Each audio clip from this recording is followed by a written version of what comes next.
ইতিমধ্যে আব্দুল্লাহ দুনিয়া থেকে চলে যায়।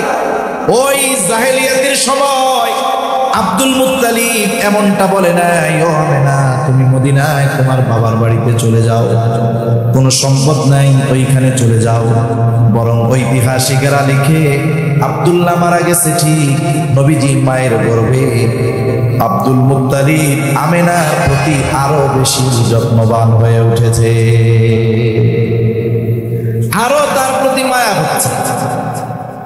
আবার ওই সন্তান যদি দুনিয়ায় ভূমিষ্ঠ হইত, যার বাপ মারা গেছে, দুনিয়ায় ভূমিষ্ঠ হইলে আনন্দ থাকতো না, ওই বাড়ি থেকে ফোন দিলেও আনন্দ হইত না, চিন্তা থাকতো। কিন্তু ইতিহাস বলে আমার আপনার নবী দুনিয়ায় আসছে, আব্দুল মুত্তালিবের কপালে চিন্তার ভাঁজ ছিল না। ঐতিহাসিকেরা লেখে আব্দুল মুত্তালিবের 10টা সন্তান ছিল। কয়টা সন্তান? এই 10টা আল্লাহর কাছে চাইয়া আনছে। ওইদিকে যেতে গেলে লম্বা কথা হয়ে যাবে। ঐতিহাসিকেরা বলে এই 10 সন্তান হওয়ায় আব্দুল মুত্তালিব যত খুশি হয়েছে, আমার আপনার নবীর দুনিয়ার আগমনে তার চাইতে বেশি খুশি সে হয়ে গেছে। আমার আপনার নবীর বাবার টাকা পয়সা নাই, কারণ ব্যবসায়িক সফরে গিয়া মরছে। আরবের নিয়ম কি? তায়েফের আবহাওয়া এটা খুব আরামদায়ক এক আবহাওয়া। বনু সাকিব গোত্রের মানুষ শুদ্ধবাসী ছিল। বছরে একটা সময় তারা মক্কায় আসতো, ছোট ছোট বাচ্চাদেরকে দুধ পান করানোর জন্য নিয়ে যাইত। সবাই আসতে ওই সময় প্রত্যেক বাড়িতে খুঁজে খুঁজে ধনির দুলালি যারা, মানে যেই বাচ্চার ধন বাপ ধনী, তাদেরকে নিয়ে গেছে। আমার আপনার নবীর ঘরে সবাই আসছে, যেই শোনে বাপ নাই, বাপ মালও রাইকা যায় নাই, চলে যায়। হালিমাতুস সাদিয়া আসছে একটা দুর্বল বাহন নিয়ে, সবার পেছনে আসছে। আইসা দেখে সবাই টাকা পয়সাওয়ালাদের ছেলে মেয়ে নিয়ে চলে গেছে। নবীর ঘর থেকে একবার ঘুরে গেছে, যখন দেখে কাউকে পায় না, তখন হালিমাতুস সাদিয়া স্বামীকে বলে, আসছি যেহেতু খালি হাতে যাবো, ইয়াতিম বাচ্চাটার দিকে তাকায়া মায়া লাগছে, চলেন এটারেই নিয়ে যাই। এইবার দুইজনে গিয়া আমার আপনার নবী, ইয়াতিম নবী হালিমাতুস সাদিয়া নবীকে নিয়ে গেছে। হালিমাতুস সাদিয়া বলে, আমি যখন মুহাম্মদ, শিশু মুহাম্মদকে কোলে নিলাম, আমার স্তনে দুধ কম ছিল। অসুস্থতার কারণে, দুর্বলতার কারণে আল্লাহ তাআলা মুহাম্মদকে কোলে নেওয়ার সাথে সাথে আমার স্তনগুলো দুধে পরিপূর্ণ করে দিয়েছে। কয় বুঝতে পারছি সাধারণ কোনো জিনিস না। সুবহানাল্লাহ। এইবার আসছিল দুর্বল বাহন নিয়ে, বাহনে উঠছে, বাহন সবল হয়ে গেছে, সবাই আগে রওনা দিয়েছে, হালিমাতুস সাদিয়া পরে, কিন্তু নবীজি উঠছে বাহনে। এইবার বাহনের গতি বেড়ে গেছে, সবাইকে ওভারটেক করে চলে গেছে সবার আগে। সবাই বলে, ও হালিমা কি নিয়ে আসছিল আর কি নিয়ে যাও, বাহন কি পরিবর্তন করছো নাকি? বলে না, বাহন আগেরটাই আছে। তাহলে চিন্তা করে দেখেন, এদিকে যেতে গেলে লম্বা কথা হয়ে যাবে যে হালিমাতুস সাদিয়া নবীজির চেহারা দেখা মায়া লাগা গেছে, এতিম এই জন্য ফালায় রাখা যায় নাই। এরপরে এক সময় আমার আপনার নবীর মা ইন্তেকাল করলেন, অভিভাবক হলেন দাদা আব্দুল মুত্তালিব। আব্দুল মুত্তালিব 2 বছর পরে মারা যায়। মারা যাওয়ার সময় ওসিয়ত করতেছে আবু তালেবকে যে আমার মরার পরে তুমি অভিভাবক। ওই সময় আব্দুল মুত্তালিবের যতজন সন্তান বেঁচে ছিল, সবার মধ্যে সবচাইতে দরিদ্র ছিল আবু তালেব। অন্যান্য চাচারাও নবীকে অনেক ভালোবাসতেন, কিন্তু তাদের মধ্যে আবু তালেব বেশি ভালোবাসত।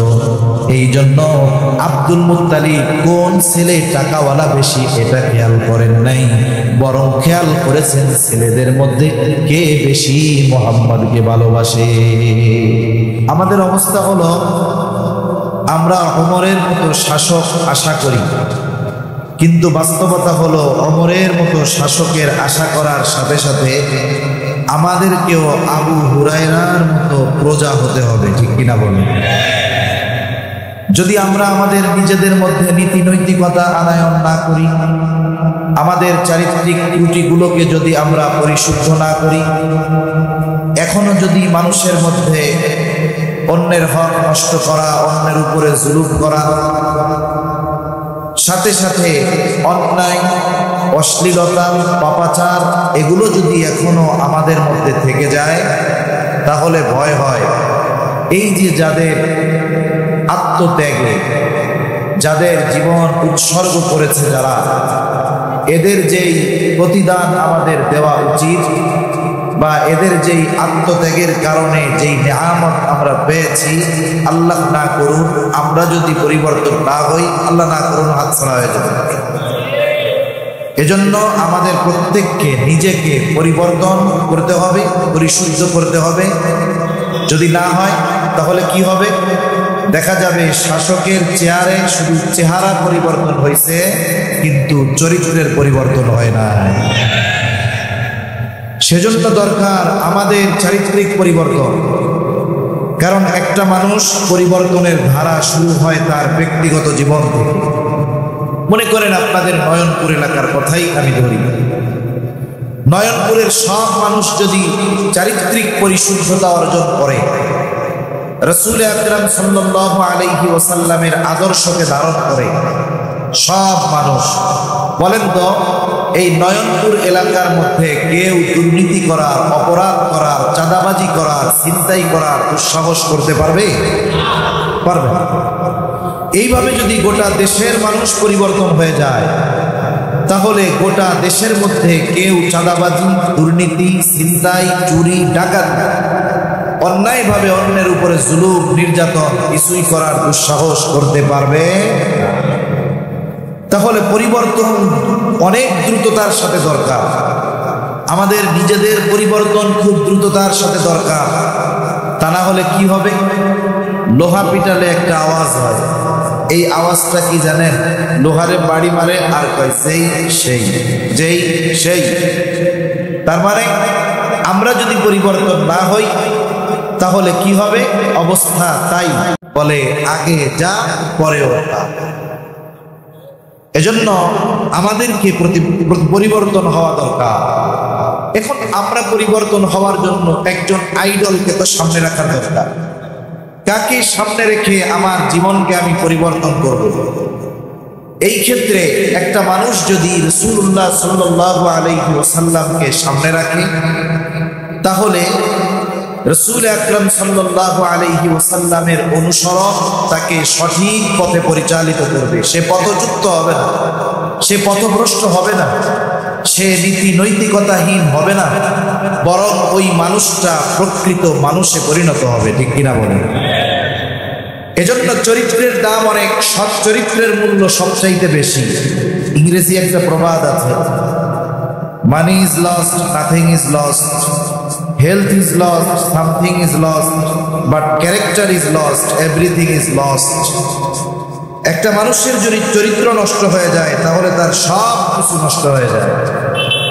আর যদি একটা মানুষ সৎ চরিত্রের অধিকারী হয়, দুনিয়ার মানুষ যদি ওই সৎ চরিত্রবান ব্যক্তির সৎ চরিত্রের কদর নাও করতে পারে, আল্লাহ তাআলার কাছে তার সৎ চরিত্রের অনেক দাম। রাসূলুল্লাহ সাল্লাল্লাহু আলাইহি ওয়াসাল্লামকে জিজ্ঞাসা করা হচ্ছে, আবু হুরায়রা রাদিয়াল্লাহু তাআলা আনহু থেকে বর্ণিত হাদিস, জিজ্ঞাসা করা হচ্ছে মিজানের মধ্যে সবচেয়ে ওজন হবে কোন আমল? নবীজিকে জিজ্ঞাসা করা হলো। নবীজি নামাজের কথা বলেন নাই, রোজার কথা বলেন নাই, হজের কথা বলেন নাই, যাকাতের কথা বলেন নাই। নবীজি বললেন মিজানে সবচেয়ে ওজন হবে যেটা, সেটা হলো সৎ চরিত্র। সুবহানাল্লাহ।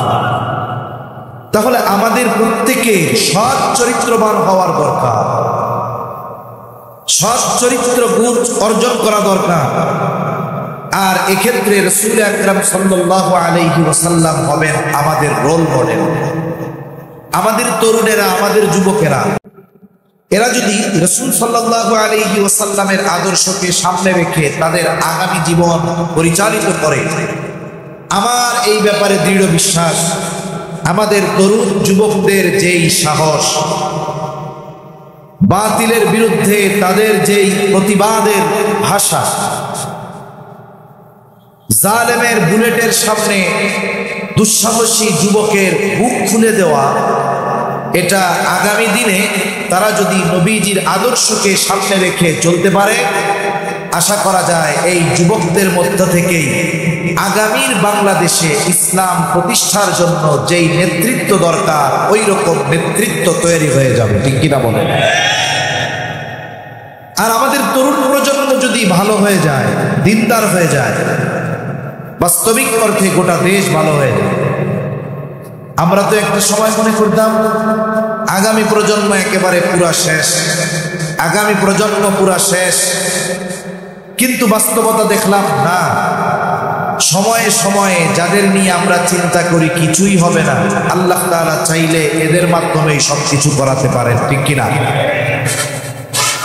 এখন এক জায়গায় একদল ইঁদুর বিড়ালের যন্ত্রণায় খুব কষ্টে আছে।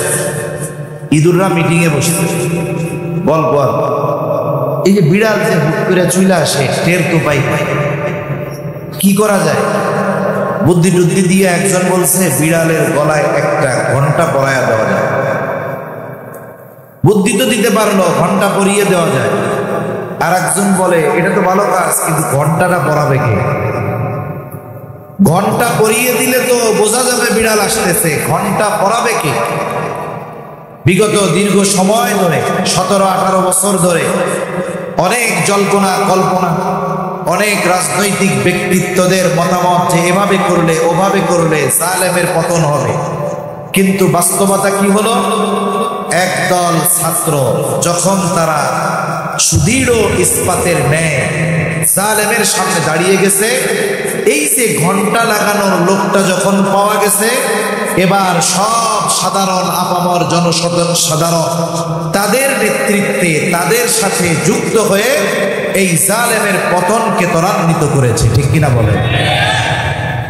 যেই যুবকেরা বুলেটের সামনে বুক পেতে দিতে ভয় পায় না, এমন কঠিন দুঃসাহসী কাজ যাদের দ্বারা সংগঠিত হয়েছে, তাদের জন্য অন্য কোনো বিষয় কঠিন হতে পারে? জোরে বলেন না, হতে পারে? ওদের জন্য সব কাজ সহজ। এজন্য দোয়া করি, যেই তরুণেরা, যুবকেরা, কিশোরেরা জীবন দিয়েছে, আল্লাহ তাআলা ইমানদার যারা তাদেরকে শাহাদাতের মর্যাদা দান করেন। যারা অসুস্থ আছে আল্লাহ তাআলা তাদেরকে সুস্থতা দান করেন। সাথে সাথে আমাদের যুবক তরুণ যারা আছে এদেরকেও আল্লাহ তাআলা দ্বীনের জন্য কবুল আর মঞ্জুর করেন। সম্মানিত উপস্থিতি, রাসূল আকরাম সাল্লাল্লাহু আলাইহি ওয়াসাল্লামের আদর্শ এটা সার্বজনীন এক আদর্শ। নবীজির আদর্শ যদি কোনো অমুসলিম গ্রহণ করে, তাহলে ওই অমুসলিম দুনিয়ার জগতে কামিয়াবি অর্জন করতে পারবে। আর নবীজির আদর্শ যদি কোনো মুসলিম পরিপূর্ণভাবে ধারণ করে, তাহলে ওই মুসলিম দুনিয়া আখিরাত উভয় জাহানে সফল হয়ে যাবে। সুবহানাল্লাহ। নবীজির চারিত্রিক সৌন্দর্য কেমন? কাফেররা আমার আপনার নবীজিকে বারবার হত্যা করার চেষ্টা করেছে।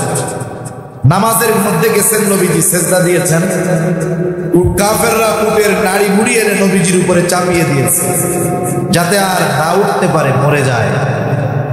নবীজির গলার সাথে শক্ত করে কাপড় পেঁচায় ধরছে যাতে করে শ্বাস রুদ্ধ হয়ে মারা যায়। সব গোত্রের মানুষেরা তাদের প্রত্যেকের গোত্র থেকে এক একজনকে নির্ধারণ করেছে নবীজির হত্যাকাণ্ডে অংশগ্রহণ করার জন্য। এভাবে বারবার কাফেররা নবীজিকে হত্যার অপচেষ্টা করেছে, কিন্তু আমার আপনার নবীজির চারিত্রিক ব্যাপারে অপবাদ দেওয়ার দুঃসাহস তারা কখনো করতে পারে না। সাধারণভাবে একটা মানুষকে যদি মানুষ খুব ভালোবাসে, মহব্বত করে, ওই মানুষকে মানুষের থেকে দূরে সরানোর জন্য, মানুষের দৃষ্টিতে খারাপ বানানোর জন্য জালেমরা চেষ্টা করে তার চরিত্রের উপরে কেমনে আঘাত হানা যায়। মনে করেন যারা আমারে মহব্বত করে, কথার কথা, আমার ব্যাপারে যদি এমন কোনো অপবাদ প্রচার হয় যেটা খুব জঘন্য বিষয়, তাহলে মানুষের মধ্যে দুইটা ভাগ হয়ে যায়। এক গ্রুপ বলবে হুজুর এই কাজ করতে পারে না, আর এক গ্রুপ বলবে রুমিয়া কিছু রটে কিছু বটে। তার মানে অপবাদ হলেও ওইটার ব্যাপারে তাদের মনে আমার ব্যাপারে সংশয় ঢুকবে, উনি এই কাজটা করলেও করতে পারে। কিন্তু বলেন তো, সারা পৃথিবীর 600 কোটির বেশি অমুসলিম, এরা যদি সকলে একযোগে আমার আপনার নবীজির চারিত্রিক কোনো ব্যাপারে অপবাদ দেওয়ার দুঃসাহস করে, যেই মুসলিম যার অন্তরে যাররা পরিমাণ ঈমান আছে, বলেন তো কেউ কি সংশয় সন্দেহ পোষণ করবে যে না নবী এটা করতে পারে? কেউ করবে? করবে। বরং সারা পৃথিবীর সবাই অপবাদ দিয়ে আমাদের অন্তর থেকে নবীজির মোহাব্বতকে ন্যূনতম যাররা পরিমাণ কমাতে পারবে না। বরং কেউ যদি নবীর ব্যাপারে এইরকম অপবাদ দেওয়ার দুঃসাহস করে, ঈমানের দাবিতে তার বিরুদ্ধে কোন সংগঠন যদি করে, তাদের বিরুদ্ধে কোন রাষ্ট্র যদি করে, ওই রাষ্ট্রের বিরুদ্ধে আমাদের মুসলমানেরা জীবন দেওয়ার জন্য প্রস্তুত হয়ে যাবে। ঠিক কিনা বলেন? এটাই বাস্তবতা। কাফেররা নবীজির চরিত্রের ব্যাপারে অপবাদ দেওয়ার দুঃসাহস করতে পারে নাই। মানুষদেরকে নবীর থেকে ঠেকিয়ে রাখার জন্য কাফেররা নবীজির ব্যাপারে মানুষের কাছে 4টি শব্দ বেশি ব্যবহার করে। কয়টি শব্দ? 4টি শব্দ। তারা নবীর ব্যাপারে বলতো মুহাম্মদ জাদুকর, মুহাম্মদ পাগল, মুহাম্মদ গণক, মুহাম্মদ কবি, এই কথাগুলো বলতো। রাসূল সাল্লাল্লাহু আলাইহি ওয়াসাল্লাম যখন গোপনে 3 বছর দাওয়াত দিয়েছেন, গোপনে কয় বছর দাওয়াত দিয়েছেন? 3 বছর পর আল্লাহ তাআলার নির্দেশ, এখন আর গোপনে দাওয়াত দেওয়া যাবে না, প্রকাশ্যে দাওয়াত দেন। নবীজি কি করলেন? সাফা পাহাড়ের উপরে উঠে গেলেন। আর এক বর্ণনায় আসছে নবীজি উঠে গেলেন আবু খুবাইস পাহাড়ের উপর। সাফা পাহাড় হলো আবু খুবাইস পাহাড়েরই একটা অংশ, এজন্য বর্ণনা দুইটাই সঠিক। এই আবু খুবাইস পাহাড়ের একটা বৈশিষ্ট্য ছিল মক্কার কাফেরদের কাছে। কোন ব্যক্তি যদি জুলুমের শিকার হতো, হোক সে আরবি, হোক সে অনারবি, হোক সে ধনী, হোক সে গরিব, হোক সে পরিচিত বা অপরিচিত, যেই হোক, আবু খুবাইস পাহাড়ের উপরে উঠে কোন ব্যক্তি যদি মক্কাবাসীর কাছে কোনো ব্যাপারে সাহায্য চাইত, ব্যক্তিকে এটা দেখতো না। ওই পাহাড়ের সম্মানের কারণে ওই ব্যক্তির সাহায্যার্থে মক্কার মানুষ ছুটে আসত, ডাকলেই চলে আসত। নবীজি চিন্তা করলেন, তাইলে আমি সাফা পাহাড়ে উঠে, আবু খুবাইস পাহাড়ে উঠে সবাইকে একত্রিত করে একসাথে আল্লাহ তাআলার এই নির্দেশ, দ্বীনের দাওয়াত একত্রে সবার কাছে পৌঁছায় দেব। কারণ আল্লাহ তাআলার নির্দেশ হয়ে গেছে, ওয়াআযির আশীরাতাকাল আকরাবিন, আপনার নিকটস্থ আত্মীয় স্বজন যারা আছে, প্রতিবেশী যারা আছে, সবাইকে এবার আপনি সতর্ক করেন। তার মানে দাওয়াত। জামানা তো এরকম না যে একটা খবর ফেসবুকে দিলে সবাই পেয়ে যাবে। নবীজি পাহাড়ে উঠে তাদেরকে আহ্বান করলেন, সকলে আজকে দলে দলে ছুটে আসে। অপরিচিত মানুষ ডাক দিলে আসে, আর আজকে আল্লাহ আমিন ডাকছে, বুড়া বুড়া সব চলে আসছে। কি জন্য ডাকছো মুহাম্মদ? নবীজি এবার তাদেরকে বলতেছেন, আমি যদি তোমাদেরকে এই খবর দেই, এই পাহাড়ের পেছন দিকে একদল সৈন্য তোমাদের উপরে আক্রমণ করার জন্য প্রস্তুত রয়েছে, আমার কথাকে বিশ্বাস করবা? কুনতুম মুসাদ্দিকিয়া?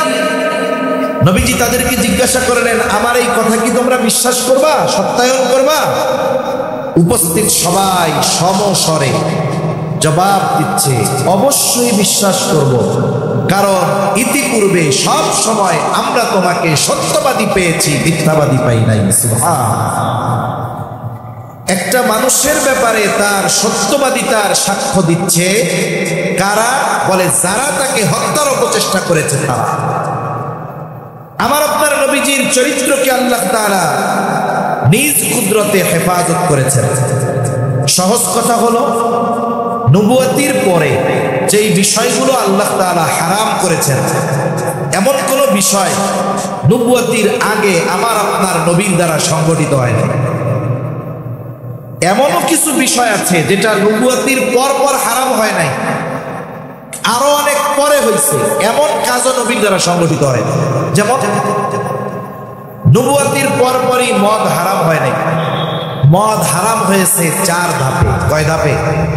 4 ধাপ। অথচ এই কথা কেউ বলতে পারবে না নবুয়তির পরে যখন মদ হারাম হয় নাই, নবীজি তখন মদ পান করা তো বহুদূর, নবুয়াতির আগেও আমার আপনার নবী গোটা জীবনে কখনো মদ স্পর্শ করেন না। সুবহানাল্লাহ। হেফাজত কেমনে করছে আল্লাহ?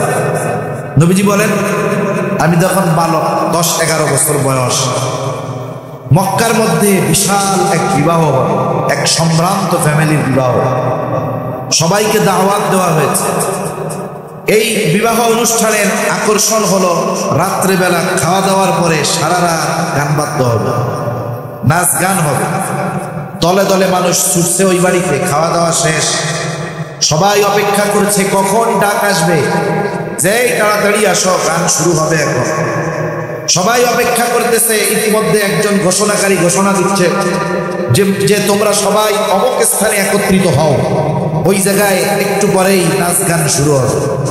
সবাই দৌড় শুরু করছে, কে কার আগে গিয়ে বসবে, কারণ দেখতে হবে, শুনতে হবে কাছের থেকে। ওয়াজ মাহফিলে যদিও অনেক জায়গায় 15 বার বইলাও একটা মানুষকে পেছন থেকে সামনে আনা যায়, কিন্তু এই ধরনের গুনার মজলিসে অনেক সময় 80 বছরের বৃদ্ধ 20 জনের ঘাড়ে পাড়া দিয়া সামনে আইসা এইরকম তাকায় থেকে দেখে। যদি আমার যুবক ভাইরা বলে কি কাম করতেছেন, এটা কি ভালো কাম? তোরা তো বাইসা থাকলে দেখতে পারবি, আমার হায়াত শেষ, একটু দেখালো। আছে না নাই এরকম? ডাকতেছে যে চলো তাড়াতাড়ি চলো। নবীজি বলেন, আমার সাথে যারা তারাও আমার ডাকতেছে, মুহাম্মদ তাড়াতাড়ি চলো, আগে না গেলে জায়গা পাওয়া যাবে। নবীজি বলেন, ওরা তো আমাকে ডাকতেছে, আর ইতিমধ্যে আমার গোটা শরীর অবশ হয়ে 2 চোখ জুড়ে ঘুম চলে আসছে। নবীজি বলেন, ওরা চলে গেল, আমি বাড়ির এক প্রান্তে এক পাশে শুয়ে পড়লাম, গভীর ঘুমে আচ্ছন্ন হয়ে গেলাম। সারা রাত পার হয়ে গেছি, আমার ঘুম ভাঙে নাই। সকালবেলায় সূর্যের আলো যখন আমার চোখের উপরে পড়লো, ঘুম ভেঙে গেল। আমি ঘুম থেকে উঠে দেখি কেউ কোথাও নাই। সারা রাত কি হয়েছে তার একটা আওয়াজও আমার কানে আসে না। যদি নবুয়াতির পরে যেই বিষয়গুলো হারাম করা হয়েছে, নিষেধ করা হয়েছে, ওই ধরনের কোন কাজ যদি নবীজি নবুয়াতির আগে করতেন, তাহলে কাফেররা হয়তো আবার আপনার নবীকে বলতো, মুহাম্মদ তুমিও তো এক সময় এইগুলা করছো, এখন কেন মানা করো? কারণ আমাদের সমাজেও এইরকম আছে, অনেক যুবক আছে, তরুণ আছে, যৌবনকাল অন্যায় করে, অপরাধ করে, ওলামায়ে কেরামের সাথে মহব্বত রাখে। এই যুবকটাকে ওলামায়ে কেরাম খুব ভালো মতো তাশকিল করে বুঝায়া পাঠায়া দিল, দাওয়াত ও তাবলীগের মেহনতে পাঠায়া দিছে। চিল্লায় চলে গেছে, 1 চিল্লা 2 চিল্লা 3 চিল্লা দিয়ে বাড়িতে আসছে। যেই যুবক গিয়েছিল দাড়ি ছাড়া, যখন এলাকায় ফিরছে, লম্বা দাড়ি গেছিল খালি মাথায়, মাথায় এখন পাগড়ি, গেছিল শার্ট প্যান্ট পরে, এখন গায়ে লম্বা জুব্বা।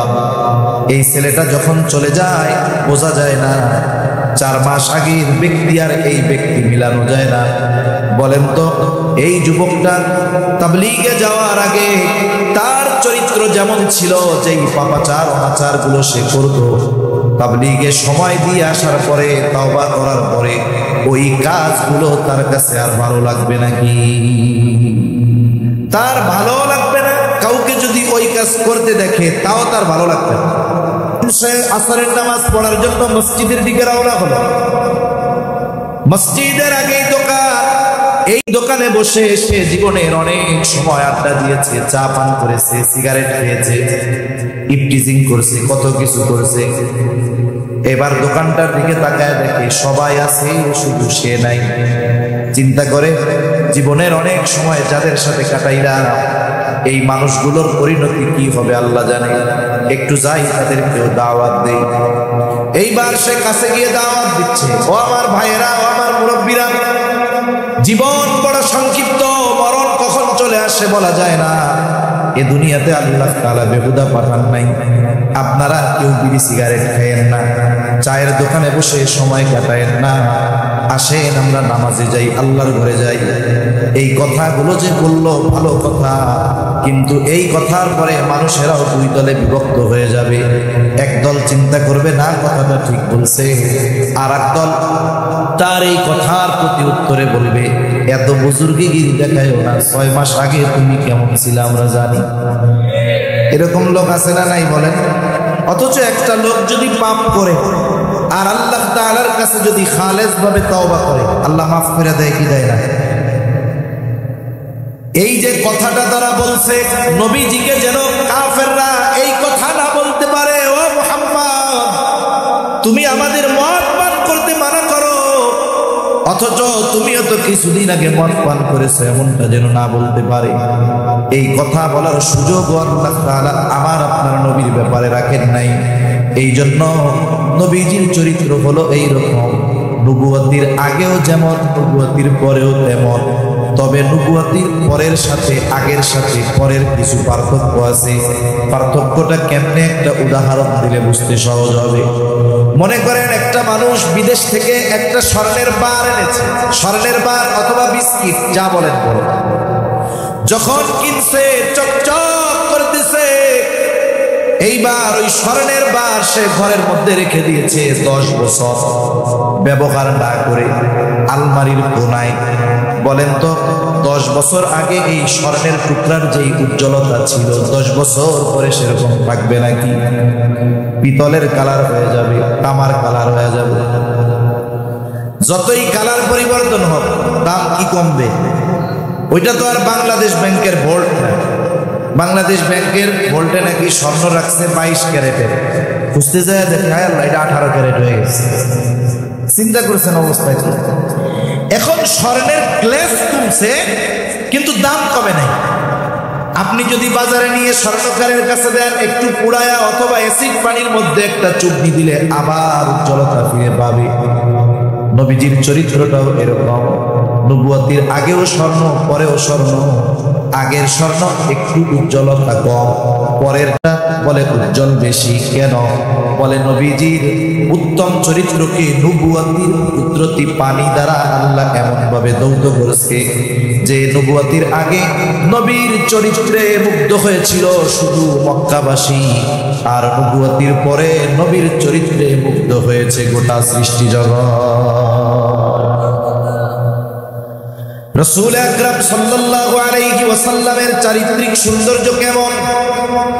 আল্লাহ তাআলা কুদরতি ভাবে হেফাজত করেছে নবীর চরিত্র। আফসোস লাগে নবীর দুশমন নবীকে হত্যার চেষ্টা করেছে, তবু নবীর চারিত্রিক ব্যাপারে অপবাদ দেওয়ার দুঃসাহস করে নাই। কিন্তু বর্তমান জামানার কিছু ইসলাম বিদ্বেষী মুসলমানের ঘরে জন্ম নিয়ে নবীজির চারিত্রিক ব্যাপারে অপবাদ দেওয়ার দুঃসাহস করে এমন বেয়াদব আছে না? মনে রাখতে হবে, অপবাদ দেওয়ার মাধ্যমে নবীর সম্মান কমানো যাবে না। এরপরেও ওরা নবীর বিরুদ্ধে যেই সমস্ত বিষয় উত্থাপন করে অপবাদ দেওয়ার দুঃসাহস করে, এর মধ্যে একটা হলো তারা বলে নবীজি সম্পদ লোভী ছিল। নাউজুবিল্লাহ। এই জন্যই তো 25 বছরের যুবক 40 বছরের একজন নারীকে বিয়ে করেছে, আবার যার আগে 2টা বিবাহ হয়েছে। অথচ ইতিহাস কি বলে? নবীজি সম্পদের লোভে বিয়ে করছে।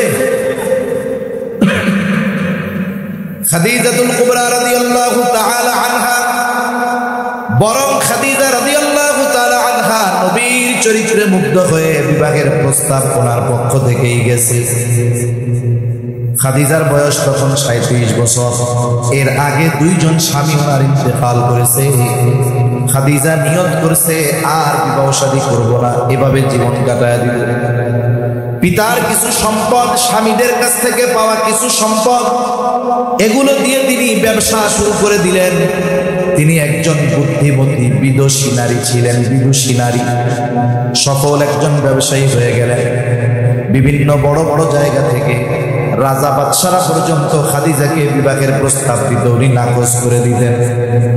সফল একজন ব্যবসায়ী খাদিজা। শুধু তাই না, খাদিজার উপাধি ওই জাহেলিয়াতের সময়ের খারাপ মানুষগুলো দিয়েছিল তাহেরা, পূত পবিত্রা।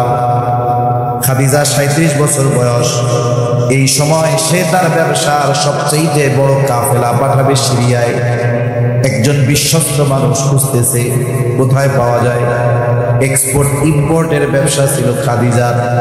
মক্কা থেকে সিরিয়ায় মক্কার যেই পণ্যগুলোর চাহিদা, ওই পণ্যগুলো নিয়ে কাফেলা সিরিয়ার বাজারে বিক্রয় করত। আবার সিরিয়ার যেই পণ্যগুলোর চাহিদা মক্কায়, ওই পণ্যগুলো সিরিয়া থেকে কিনে এনে খাদিজা মক্কার বাজারে বিক্রয় করা দেন। এটা ছিল তার ব্যবসা। এখন এই কাফেলার দায়িত্ব কাকে দেওয়া যায় সে খুঁজতেছে, কাউরে পায় না। আবু তালেব জানতে পারলো যে খাদিজা একজন বিশ্বস্ত মানুষ খুঁজতেছে কাফেলার দায়িত্ব দেওয়ার জন্য। আবু তালেব আমার আপনার নবীর